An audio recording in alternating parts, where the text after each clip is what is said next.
It is my pleasure to call this meeting of the conference to order.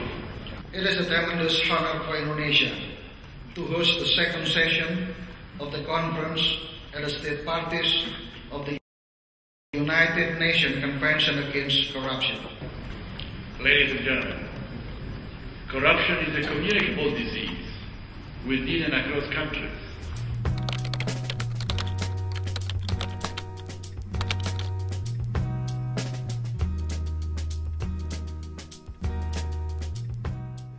Well, the coalition has been put together by a number of civil society organizations. We hope that by bundling our efforts, we'll be able to confront the delegates with the promises that have been made.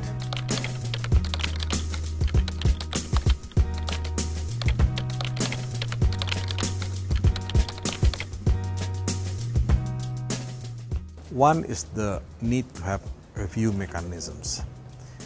The second is technical assistance. The third is asset recovery and protection for whistleblowers.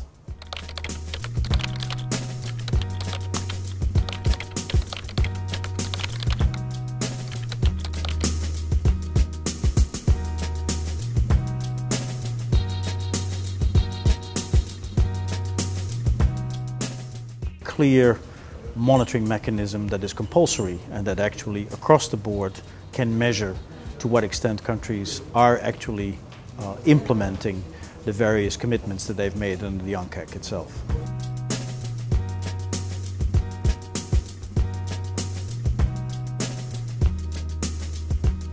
Technical assistance should be based on needs of countries, and these needs have to be prioritized. The whole process of defining what a country needs in technical assistance, setting priorities. Under aid effectiveness, there are all these agreements on transparency, mutual accountability.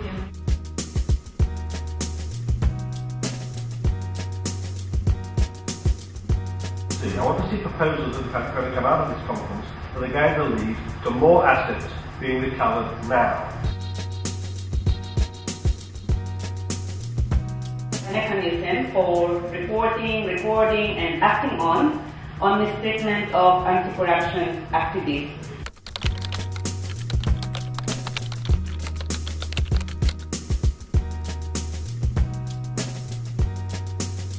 It would be a call to state parties to implement as a priority.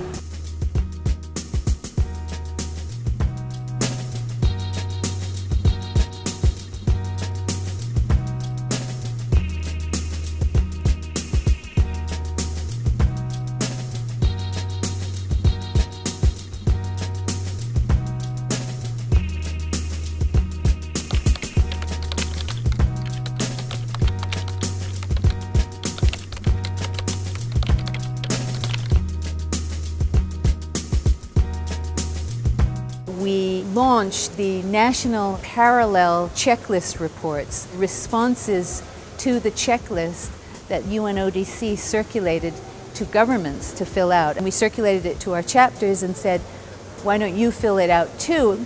And we'll present it to the conference, and we're demonstrating with this that we can make an input into this process, that we should make an input to this process. Governments are not required to publish their responses, and we think this should be a public document available to citizens.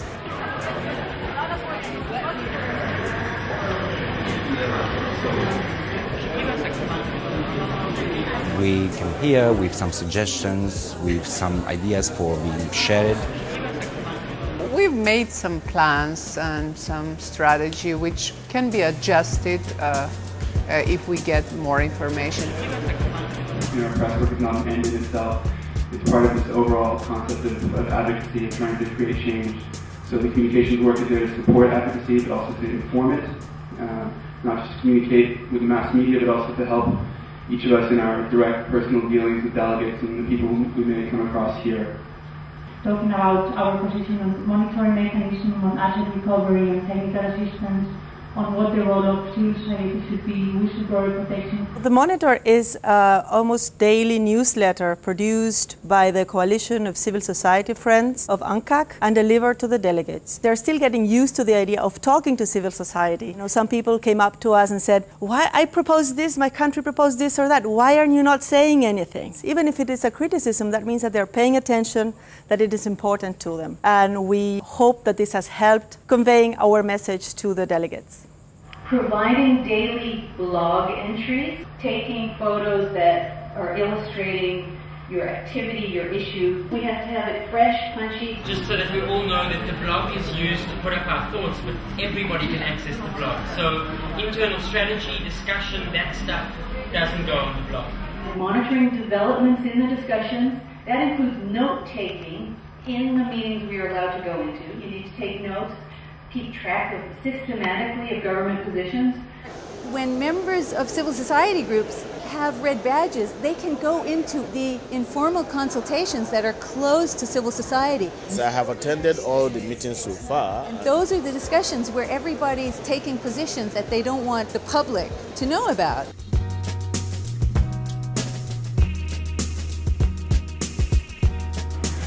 We're putting the monitoring very much at the center. Asset recovery has got to be front and center.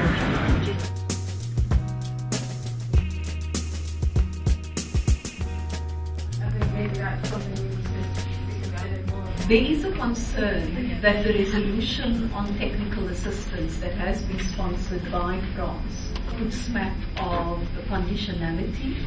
We'll begin with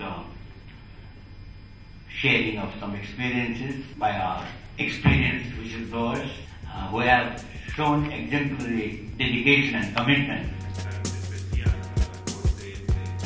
Article 13 of UNCAC calls for governments to promote the active participation of civil society.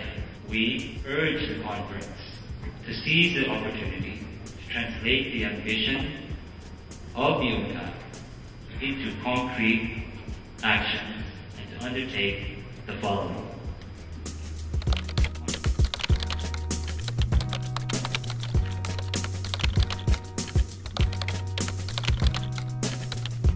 We need to stick together and we need to look forward and we need to be even more strong at the next Conference of States Parties. So maybe you're looking ahead of the next cost, there should be some sort of an integrated lobbying/campaigning strategy by the coalition to target key capitals and how it's all going to be integrated in the lead up to the next conference. We are not going to give up. Hey.